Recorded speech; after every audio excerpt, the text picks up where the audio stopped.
What up everybody, welcome back to a new video. Today I'm going to be talking about last Saturday's UFC 250 card, what I thought about it, and future fights to make. To start off the night, in the early prelims, we had Gilbert Burns' little brother, Herbert Burns, with the first round submission over Evan Dunham. The second fight of the night, we had Devin Clark with the decision victory over Alonzo Menafield. That fight really shocked me as I thought Alonzo would take it, but experience played a big factor and Devin Clark got it. To end off the early prelims, we had Alex Perez with the rare leg kick finish over Jussier Formiga. A lot of calf kicks were thrown in this fight, and that ultimately got the job done for Alex. To start off the prelims, we had Hawaii's Maki Pitolo with the second round TKO over Charles Byrd, followed by Cody Stamann getting a really big decision victory over Brian Kelleher a week after his brother Jacob passed away. Rest in peace, Jacob Stamann. The last two fights on the prelims were big ones. We had Ian Heinisch with the TKO victory over Gerald Meerschaert, followed by Alex Caceres with the decision victory over Chase Hooper. That one personally kind of shocked me. I knew Alex was experienced, but I thought Chase Hooper would take it to the ground and get a submission victory, but that didn't happen. To start off the main card, we had Sugar Sean O'Malley show us a beautiful KO over Eddie Wineland. O'Malley really proved a point with this fight.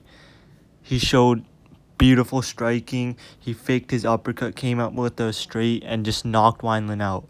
I'm going to put the clip up for you guys right now. This fight was followed by Neil Magny getting a unanimous decision over Anthony Rocco Martin, like I told you guys. Right after this fight, we had my main event, Aljamain Sterling versus Corey Sandhagen. This fight really shocked me. It got me jumping out of my seat. Aljamain right away backpacked onto Corey Sandhagen, got him to the ground, got a submission. Corey Sandhagen fought it off for a few seconds, and then boom, he got him back into the rear naked choke, and he got the submission in round one. I think it was like 1 or 2 minutes in, but bro, that was a statement by Aljamain Sterling. He should have been the one fighting Petr Yan, not Jose Aldo.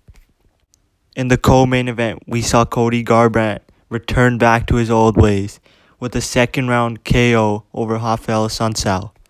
He was calm and collected through the whole fight. In the first round, he was using his boxing, he was using his leg kicks, and he wasn't getting too aggressive like he did in his last 3 fights. I told you Mark Henry would change up his game and bring him back to his old self. The second round was much of the same. All on the feet. Cody was using his boxing, he was using his leg kicks. Rafael was using his boxing, using his leg kicks.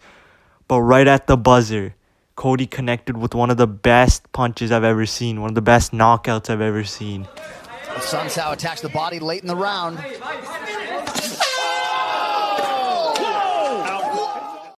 With this win, Cody improved his record to 12-3, and now he's maybe 1 to 2 fights away from another title shot. In the main event, we saw Amanda Nunes defend her featherweight title for the first time versus Felicia Spencer. Amanda dominated this fight all the way from round 1 to round 5. She used anything she wanted. She used her wrestling. She used her stand-up. And it was kind of hard to watch at the end. I feel like Felicia's corner should have thrown in the towel. But it is what it is. Ultimately, Amanda got the win via decision. It was a unanimous decision. 50-44, 50-44, and 50-45.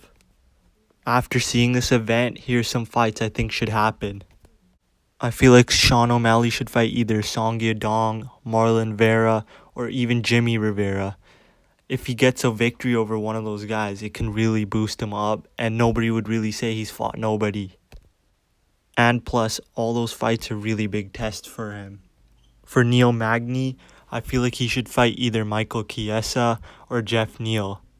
Both those fights are really exciting fights, and I feel like Michael Chiesa would give him a really tough challenge on the ground, and Jeff Neal just has that knockout power, and that would be exciting to see. Aljamain Sterling, on the other hand, I only want to see him fight for the title. He should fight the winner of Petr Yan versus Jose Aldo. Any other fight makes no sense. As for Cody Garbrandt, I feel like he should fight Marlon Moraes, maybe Dominic Cruz again, or wait for TJ Dillashaw in January. I know he lost him twice, but I'd like to see it again. Or he can maybe fight the loser of Jose Aldo versus Piotr Jan. The champion Amanda Nunes has nothing left to prove, but I feel like she should fight maybe Irene Aldana if she wants to go back to bantamweight, or if she wants to go back to featherweight, she should fight Megan Anderson. But if I were to choose her next fight, I would choose for her to fight Valentina Shevchenko for the third time at 135. I know she beat her twice, but that's the only challenge I can see for Amanda, and both fights were pretty close. And before I go, I want to talk about some UFC news that got released yesterday.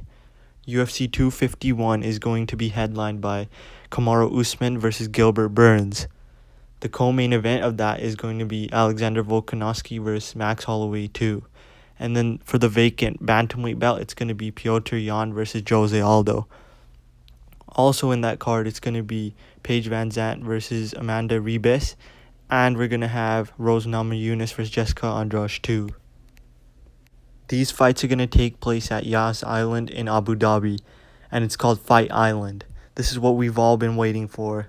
Fight Island is taking place in Abu Dhabi. It also got announced yesterday that the main event of UFC 252 on August 15 is going to be the trilogy between Stipe Miocic and Daniel Cormier. I'm going to be doing preview videos and predictions on these events as the dates get sooner, so make sure you guys watch them. I might also be making a video on 10 fights that should be made in 2020 or 2021 in boxing or even in MMA. Hope you guys enjoyed this video. Make sure to like, comment, and subscribe. If you don't, whatever.